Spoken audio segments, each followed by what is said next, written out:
నమస్కారం. ఈ విశ్లేషణకు స్వాగతం. ఈరోజు మనం చాలా ఇంట్రెస్టింగ్ అండ్ పవర్ఫుల్ టాపిక్ గురించి మాట్లాడుకోబోతున్నాం. అదేంటంటే విక్ జాన్సన్ రాసిన you become what you think about how your mind creates the world you live in పుస్తకం యొక్క డీటెయిల్డ్ సమ్మరీని తెలుగులో చూద్దాం. మనం ఏమనుకుంటామో అదే అవుతామో.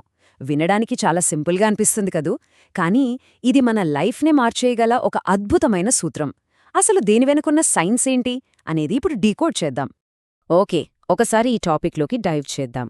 మన జర్నీ ఎలా ఉండబోతోందంటే, ముందుగా మన చిన్ననాటి ధైర్యం గురించి మాట్లాడుకుందాం. ఆ తర్వాత బ్రెయిన్ లాంగ్వేజ్ని ఎలా రీప్రోగ్రామ్ చేయాలి, మనల్ని ఆపే ఆ మూఢనమ్మకాలు ఏంటి, fixed versus growth mind set అంటే ఏంటి, అండ్ ఫైనల్గా రిజల్ట్స్ మీద ఫోకస్ చేసే స్ట్రాటజీస్ ఏంటో చూద్దాం. సో మన first topic losing our childhood fearlessness, అంటే మన చిన్ననాటి ధైర్యాన్ని కోల్పోవడం. ఒకసారి మన చిన్ననాటి రోజుల్లోకి వెళ్దాం. అప్పుడు మనకు సహజంగానే ఒక అద్భుతమైన కాన్ఫిడెన్స్ ఉండేది, గుర్తుందా? చిన్నప్పుడు సైకిల్ తొక్కడం నేర్చుకునేటప్పుడు మనలో ఎంత నిర్భయమైన కాన్ఫిడెన్స్ ఉండేదో కదా. కిందపడినా మోకాళ్లు గీసుకోపోయినా కూడా ఏడుస్తూనే వెంటనే లేచి మళ్లీ సైకిల్ ఎక్కేవాళ్లం. కాని కొంచెం ఆలోచించండి, పెద్దయ్యాక మనకేమైంది? మనం పూర్తిగా మారిపోతాం. ఏదైనా కొత్త పని మొదలుపెట్టాలంటే చాలు, బాబోయ్ ఫెయిలైతే ఎలా, పక్కవాళ్లేమనుకుంటారు, ఇలాంటి భయాలు మనల్ని ఎక్కడికక్కడే కట్టేస్తాయి. అసలా చిన్ననాటి ధైర్యం ఎక్కడికి మాయమైపోయిందో కదా. ఎగ్జాక్ట్గా విక్ జాన్సన్ తన పుస్తకంలో చెప్పే మూల సూత్రం కూడా ఇదే. మనం ఏమనుకుంటామో అదే అవుతాము. సీరియస్గా చెప్పాలంటే, మనం పెద్దవుతున్న కొద్దీ మన మైండ్లో ఎలాంటి ఆలోచనలకు నీళ్లు పోసి పెంచుతామో అవే మన ఫ్యూచర్ని డిసైడ్ చేస్తాయి. మన ఆలోచనలే మన లోకాన్ని ఒక చిన్న గదిలా మార్చేస్తాయి, లేదా అనంతంగా విస్తరించేలా చేస్తాయి. సింపుల్గా చెప్పాలంటే, మనం భయాన్నెంచుకుంటే మనకు భయమే దక్కుతుంది. రైట్, ఇప్పుడు మన సెకండ్ టాపిక్ చూద్దాం. మెదడు భాషను రీప్రోగ్రామింగ్ చేయడం. అసలు ఈ మెంటల్ చేంజెస్ వెనుకున్న సైన్స్ ఏంటి అనేది ఇప్పుడు డీకోడ్ చేద్దాం. ఇక్కడ నిజంగా చాలా చాలా ఇంట్రెస్టింగ్ విషయం ఏంటంటే, దీన్నే మనం ఎన్ఎల్పి అంటాం, అంటే న్యూరో లింగ్విస్టిక్ ప్రోగ్రామింగ్. ఇదెలా పనిచేస్తుందంటే, మన ఫోన్లోనో లేదా ల్యాప్టాప్లోనో బగ్స్ ఉంటే ఏం చేస్తాం? వెంటనే సాఫ్ట్వేర్ అప్డేట్ చేస్తాం కదా. సేమ్ టు సేమ్ మన బ్రెయిన్లో ఉన్న నెగటివ్ థాట్స్ అనే బగ్స్ని క్లియర్ చేయడానికి ఈ ఎన్ఎల్పి అనేది ఒక పవర్ఫుల్ సాఫ్ట్వేర్ అప్డేట్లా పనిచేస్తుందన్నమాట. నెక్స్ట్, మూడవ విభాగం, మనల్ని ఆపే ఆ 3 రకాల నమ్మకాలేంటో చూద్దాం. మన మెంటల్ సాఫ్ట్వేర్లో ఉన్న ఈ బగ్స్ మన పొటెన్షియల్ని ఎలా తొక్కేస్తున్నాయో ఇప్పుడు అర్థం చేసుకుందాం. అసలు ఆ 3 లిమిటింగ్ బిలీఫ్స్ ఏంతో తెలుసా? ఫస్ట్, మన గురించి మనకున్న నమ్మకాలు. అంటే నాకంత సీన్ లేదు, నేనంత స్మార్ట్ కాదు అని మనల్ని మనం తక్కువ చేసుకోవడం.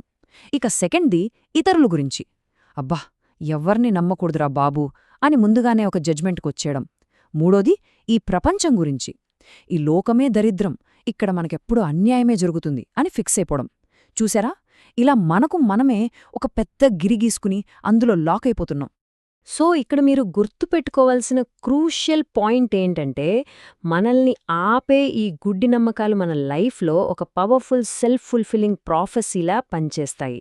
దాని అర్థమేంటంటే, మనం పదే పదే ఇది నా వల్ల కాదు, ఇది అసాధ్యం అని మనకు మనం చెప్పుకున్నప్పుడు ఆటోమేటిక్గా మన నర్వస్ సిస్టమ్ ఆ ఇన్ఫర్మేషన్ని బ్లైండ్గా ఫాలో అయిపోతుంది. చివరికి మనం ఖచ్చితంగా ఫెయిల్ అయ్యేలా మన బ్రెయినే పరిస్థితులను క్రియేట్ చేస్తుంది. ఎంత డేంజరో ఆలోచించండి. ఇప్పుడు 4వ విభాగం, fixed versus growth mindset. అసలీ నమ్మకాలు మన డే టు డే లైఫ్లో ఎలా పనిచేస్తాయి అన్నదానిపై డాక్టర్ క్యారోల్ డ్వెక్ ఇచ్చిన ఆసమ్ సైకలాజికల్ ఫ్రేమ్వర్క్ గురించి ఇప్పుడు మనం మాట్లాడుకుందాం. ఈ స్లైడ్ ఒక్కసారి చూడండి. Fixed mind set and growth mind set మధ్య ఉన్న డిఫరెన్స్ని ఇది భలే చూపిస్తుంది.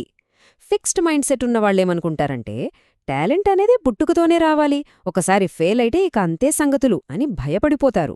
అదే గ్రోత్ మైండ్ సెట్ ఉన్నవాళ్లు అలా కాదు. వాళ్లు ఛాలెంజెస్ని వెల్కమ్ చేస్తారు, కష్టపడితే స్కిల్స్ని ఎప్పుడైనా నేర్చుకోవచ్చని నమ్ముతారు. ముఖ్యంగా ఫెయిల్యూర్ని వాళ్లు కేవలం ఒక డేటాగా మాత్రమే చూస్తారు. That's a game changer, right? అదే పాయింట్ ఇక్కడుంది చూడండి. ప్రతి ఫెయిల్యూర్ సక్సెస్ అవ్వడానికి కావాల్సిన క్రూషియల్ డేటాని ఇస్తుంది. For example, Thomas Edison bulb కనిపెట్టే ప్రాసెస్లో వేలసార్లు ఫెయిల్ అయ్యారు కదా, కానీ ఆయన దాన్ని ఫెయిల్యూర్లా చూడలేదు. బల్బ్ ఎలా తయారు చెయ్యకూడదో తెలిపే డేటా నాకు దొరికింది అని ఫీలయ్యారు. విజేతలు, సైంటిస్టులు అందరూ ఫెయిల్యూర్ని సక్సెస్కి ఆపోజిట్గా చూడరు. అదొక ఎక్స్పెరిమెంట్గా మాత్రమే చూస్తారు. అయితే ఇక్కడో విషయం, ఈ మైండ్ సెట్ షిఫ్ట్ అనేది ఏవో 2 రోజులు చేస్తే వచ్చేది కాదు. దానికి కంటిన్యూస్ ప్రాసెస్ కావాలి. ఫస్ట్, మనలో ఒక చిన్న పిల్లాడికుండే క్యూరియాసిటీని పెంచుకోవాలి. సెకండ్, మనల్ని ఆపే ఆ పాత గుడ్డి నమ్మకాలను గట్టిగా ప్రశ్నించాలి. థర్డ్, ఎప్పుడూ గ్రోత్ వైపే చూసేలా మన బ్రెయిన్కి కంటిన్యూస్గా ట్రైనింగ్ ఇవ్వాలి. సింపుల్గా చెప్పాలంటే ఇది మన మెంటల్ మజిల్స్కి ప్రతిరోజు జిమ్ చేయించటం లాంటిదన్నమాట. ఇక మన last and most important section, outcome focused thinking strategies. మన బ్రెయిన్ లాంగ్వేజ్ని యాక్షనబుల్గా ఎలా మార్చుకోవాలో ఇప్పుడు చూద్దాం. చూడండి, అవుట్కమ్ ఫోకస్ థింకింగ్ అంటే ఏంటి? ఫెయిల్ అవ్వకుండా ఎలా ఎస్కేప్ అవ్వాలి అని భయపడే బదులు మనకు కావాల్సిన రిజల్ట్స్ ఎలా అచీవ్ చేయాలి అన్నదానిపై మన ఎనర్జీ మొత్తం పెట్టడం. చాలాసార్లు మనం అయ్యో తప్పు జరుగుతుందేమో, లాస్ వస్తుందేమో అని వరీ అవుతూనే సగం ఎనర్జీ వేస్ట్ చేసుకుంటాం.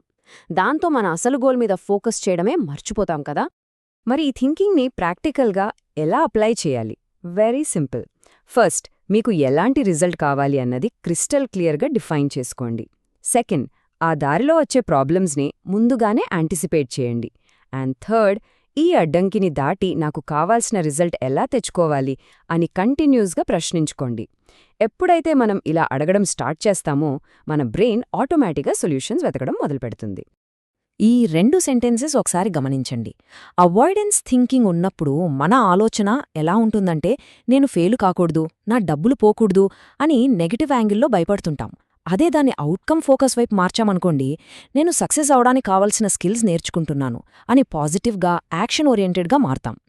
ఇలా మన ఇంటర్నల్ లాంగ్వేజ్ని మార్చుకుంటే మన పర్స్పెక్టివ్ రాడికల్గా మారిపోతుంది. మనం ఏది బలంగా నమ్ముతామో అదే అవుతాము. ఎగ్జాక్ట్గా విక్ జాన్సన్ చెప్పేది కూడా ఇదే. మనం ఇందాక మాట్లాడుకున్న టెక్నిక్స్, వ్యూహాలు అన్నీ పనిచెయ్యాలంటే ఫస్ట్ మన గురించి, మన ఎబిలిటీస్ గురించి మనకు 100% నమ్మకం ఉండాలి. That's the point. ఈ అచంచలమైన నమ్మకమే మన బ్రెయిన్కు కావాల్సిన అసలైన అల్టివేట్ సాఫ్ట్వేర్ అప్డేట్. మనపై మనకు నమ్మకం లేనప్పుడు ఎన్ని ఎన్ఎల్పి టెక్నిక్స్ వాడినా 10 పైసల ఉపయోగం ఉండదు. సో, ఈ వివరణను ముగించే ముందు మీకందరికీ ఒక చిన్న ప్రశ్న. పాత భయాలతో నిండిపోయిన ఆ పాత మెంటల్ సాఫ్ట్వేర్నే ఇంకా మనల్ని కంట్రోల్ చెయ్యనిద్దామా? లేక ఇప్పుడే, ఈ క్షణమే ఆ కొత్త అప్డేట్ను ఇన్స్టాల్ చేసుకుని మన లైఫ్ని మనమే డిజైన్ చేసుకుందామా? ఈ రోజునుంచే మన ఆలోచనల స్టీరింగ్ మన చేతుల్లోకి తీసుకుందాం. ఆ చిన్ననాటి క్యూరియాసిటీని మళ్లీ బయటకు తీద్దాం. Keep learning, keep growing. ఈ విశ్లేషణ మీ మైండ్ సెట్లో కొత్త స్పార్క్ తీసుకొస్తుందని అనుకుంటున్నాను. Thank you so much.